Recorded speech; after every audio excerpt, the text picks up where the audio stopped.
So tonight's Thoughts from 5D is about the glacial nature of change and why that's okay. The glacial pace, yeah, the glacial pace of change and why that's okay. This is Thoughts from 5D.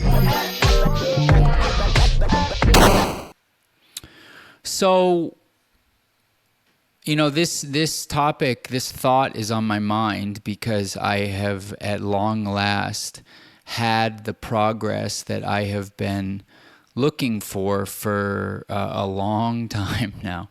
A long time now. Meaning, I have finally taken these videos that I'm recording and have started publishing them.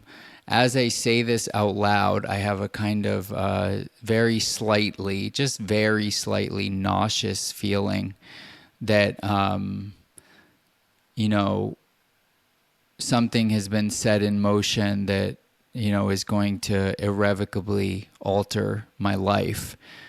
And the truth is that I just haven't been ready for it until today.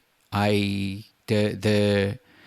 say that change occurs when, the pain of not changing begins to outweigh the pain of changing.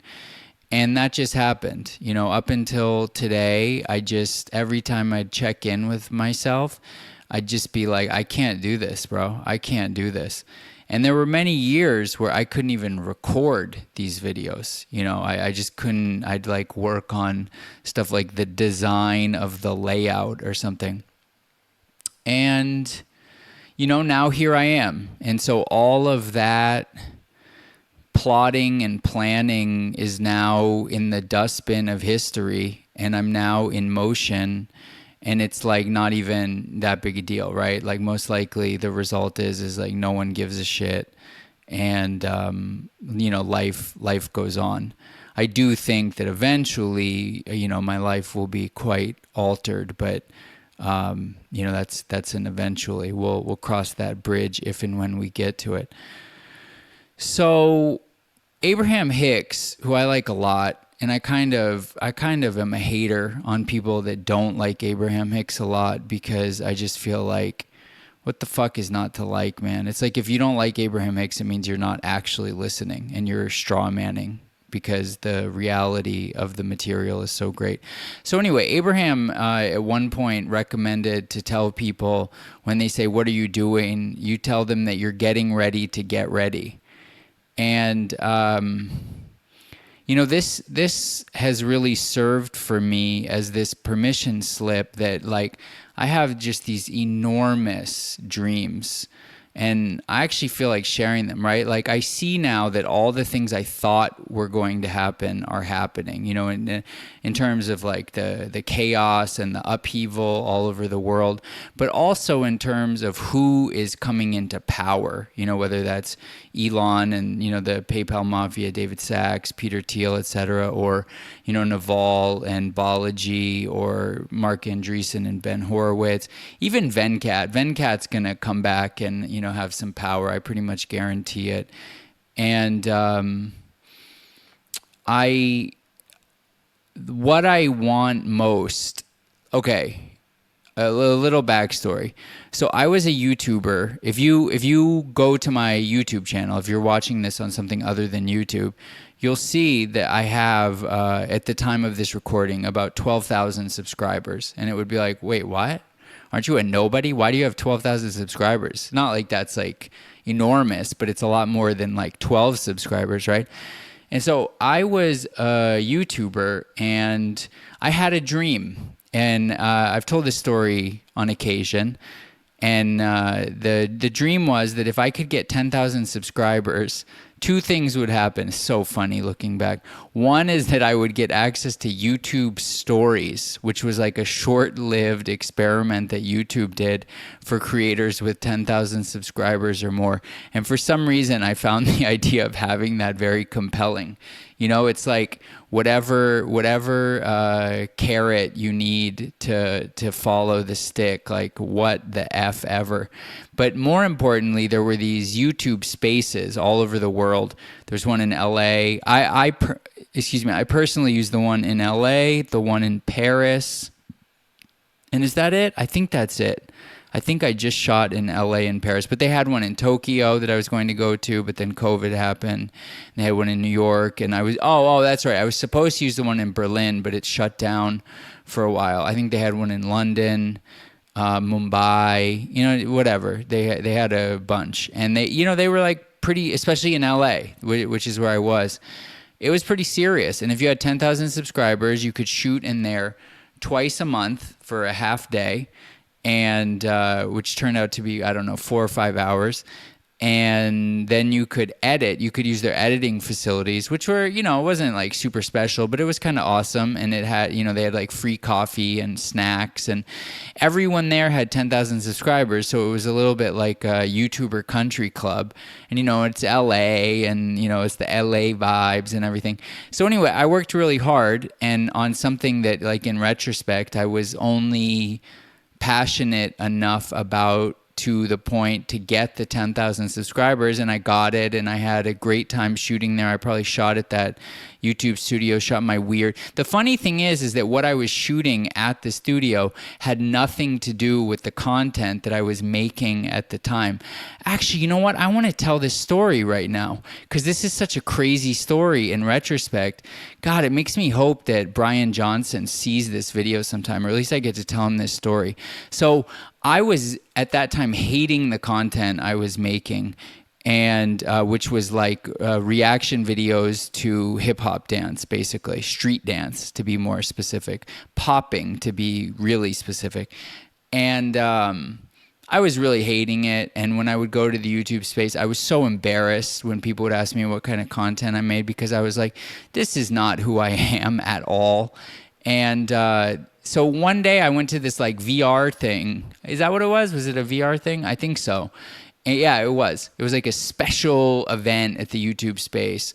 And there was this girl there who had gotten relatively famous making cover music videos, and then she got totally disillusioned with that, and she started making like science videos about space.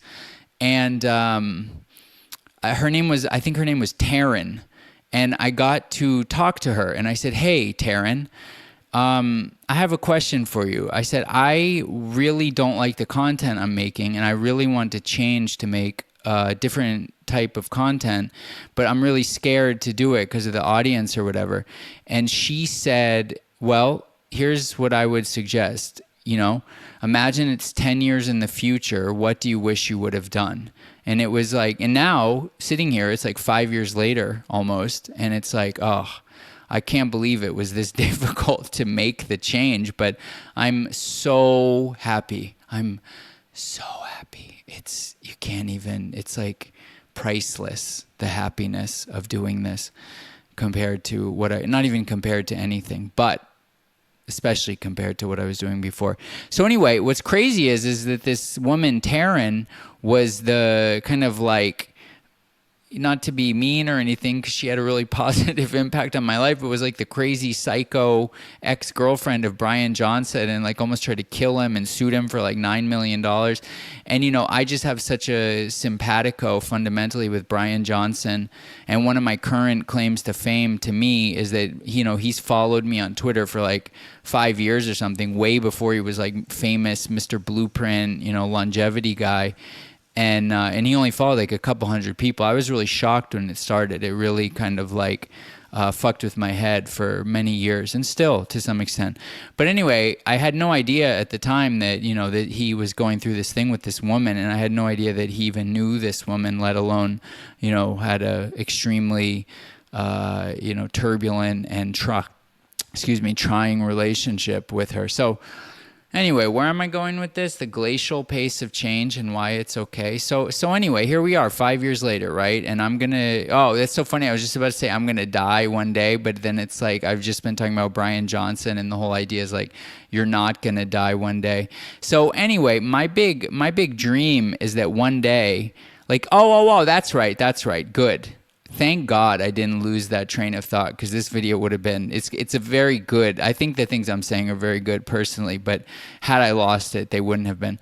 So anyway, My dream now is to get to a point with these videos that I am somehow regularly in rooms with Elon Musk, Mark Andreessen, Ben Horowitz, Balaji Srinivasan, Naval Ravikant, David Sachs, Chamath Palpapapapapati. But I like to call him Chamath Papayatia. There's something nice about papaya. I don't know. It's like it's derisive but endearing simultaneously. Uh, yeah, people of that ilk, and in addition, a lot of the other people, whether Sneeko, Nick Fuentes, Andrew Tate, Jonathan Keeperman, Lomez, Matthew Peterson, Doc MJP.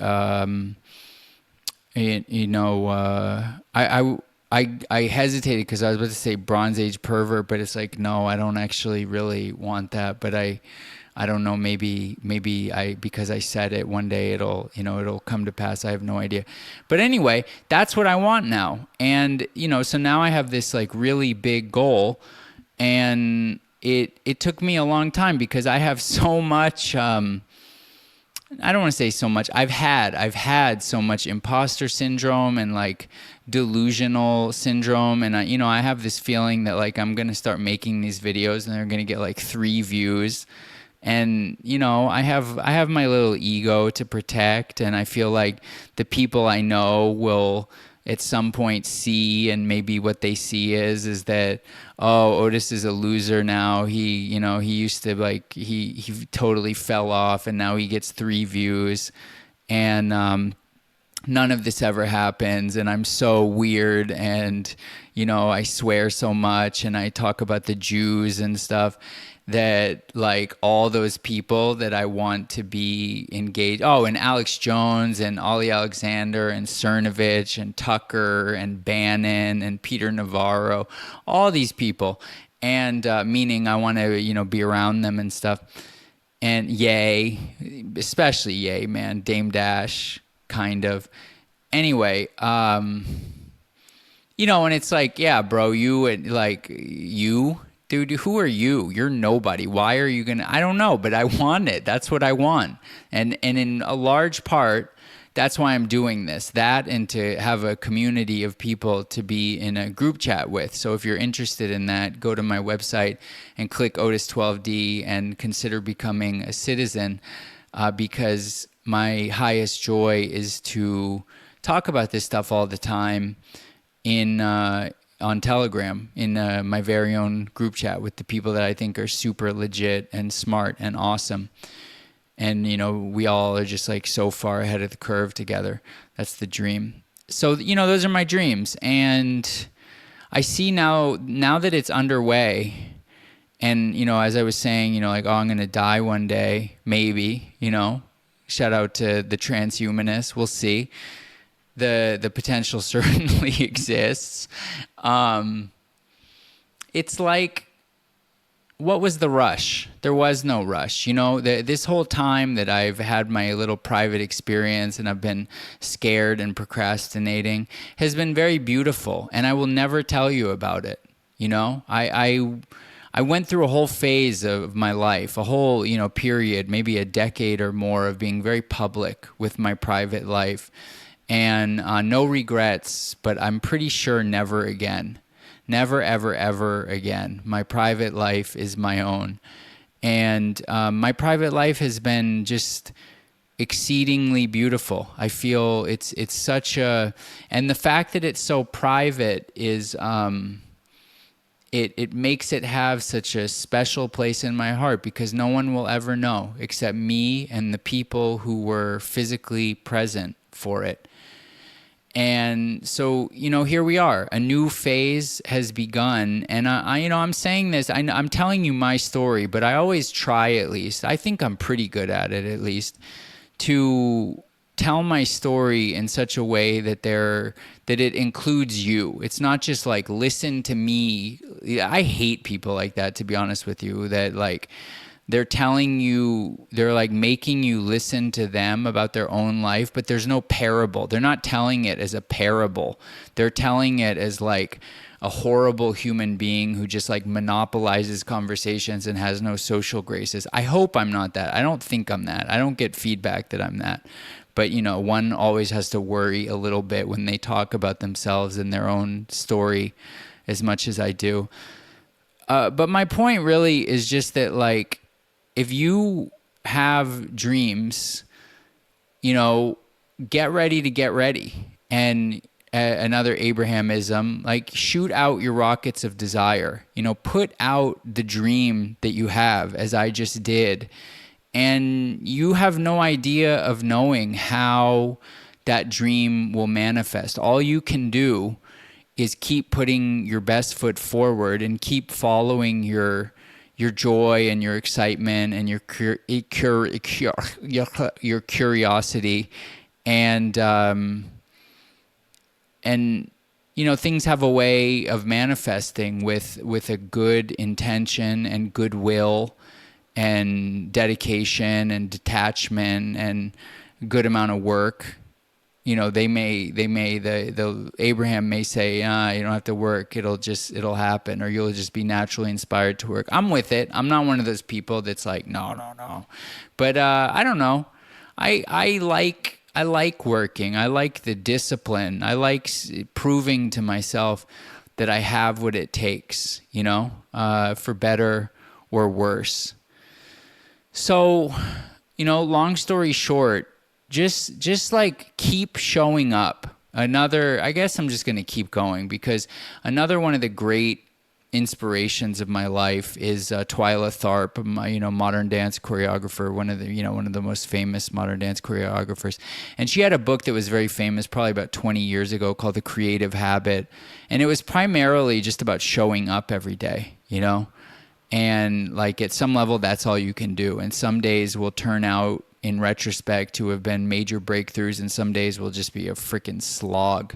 But, you know, just keep showing up as best as you can each day. And I just, now that these things are being published, you know, going public, which was the dream, that was really the big dream. The fruits of whatever the publishing leads to, you know, that at some level that's between God and, you know, reality. That's not really my business to some extent. But I was scared that this would never happen. That's really the other part. That's the truth. I was scared this was never going to happen. And now it's happened. And I had to have some amount of faith that if I kept showing up, even if the progress seemed like minimal at best, it was slowly but surely, you know, coming together, like coming into focus. And now here we are. And so I can say, not theoretically, but, you know, in actual fact, that these little things do add up, and the glacial pace of change in one's life is okay. You know, if you can do better than that, if you can do better than me, you know, more power to you. But if you could, then in some ways, like, it's no help to me, because, you know, maybe you don't find these things difficult. I find these things extremely challenging. And so in many ways, this message is for the people like me who maybe feel weird because they find it so challenging. And I just want to tell you, I do too. And, you know, here I am. And it took me many years. But now it's like, so what? Now it's public and no one cares, and, you know, the journey is whatever. And then, you know, here we are, a new phase begun. Thoughts from 5D. Otis5D.xyz. Go fuck yourself.